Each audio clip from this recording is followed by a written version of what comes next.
Your brain is organized to reflect everything you know in your life. Your brain is a record of the past. It's an artifact of everything you've learned and experienced at this moment. Feelings and emotions are the end product of past experiences, and we can remember experiences better because we remember how they feel.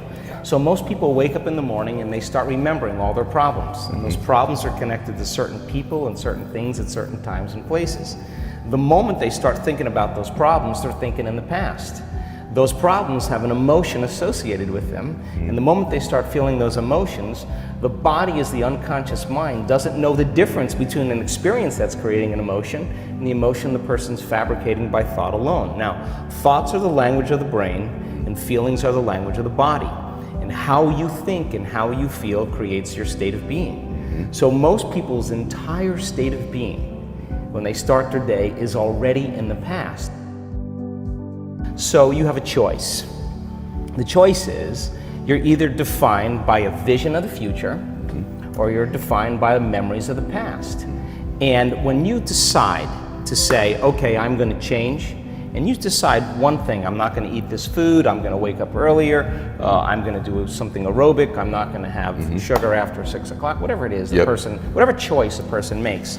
The moment you make a choice to do something differently, and the hardest part about change is not making the same choices you did the day before, get ready, because it's going to feel uncomfortable. It's going to feel unfamiliar. There's going to be some uncertainty and unpredictability, and that's the moment the game is on. Yes. So then most people, their body has been conditioned emotionally to be the mind.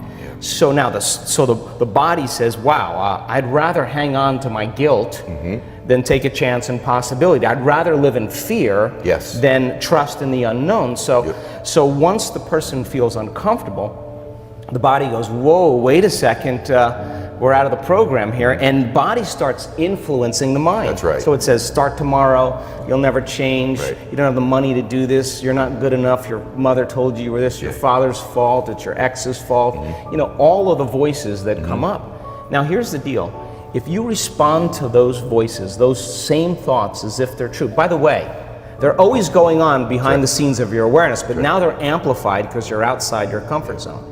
You believe in that thought's going to lead to the same choice, which is going to lead to the same behavior, which is going to create the same experience and produce the same emotion, and the person's going to say, this feels right. No, that feels familiar. Going from the old self to the new self is a neurological, it's a biological, it's a chemical, it's a hormonal, it's a genetic death of the old self. And people will say to me, in that void, in that unknown, I can't predict my future. And I'll say to them, the best way to predict your future is to create it. Not from the known, but from the unknown. I love it. So close your eyes now and think about that vision.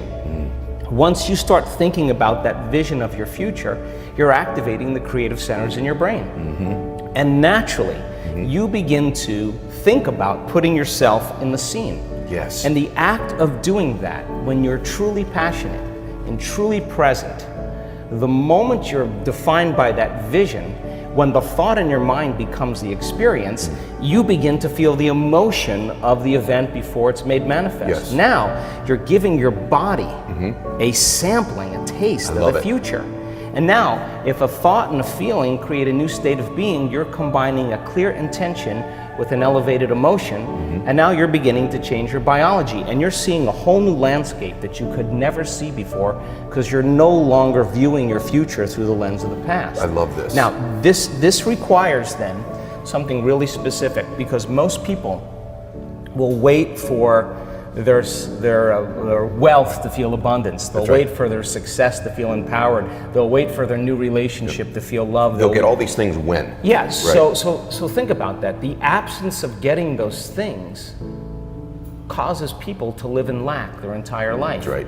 And so they're waiting for something outside of them to change how they feel inside of them. And if they're not creating a new life, then they're not applying the proper principles, then they keep all their manifestations, all their dreams at arm's length. Well, think about this. If you get up feeling gratitude, if you get up feeling empowered, if you get up feeling whole, if you get up feeling unlimited, why would you worry about whether it was going to come or not? You would feel like it already happened.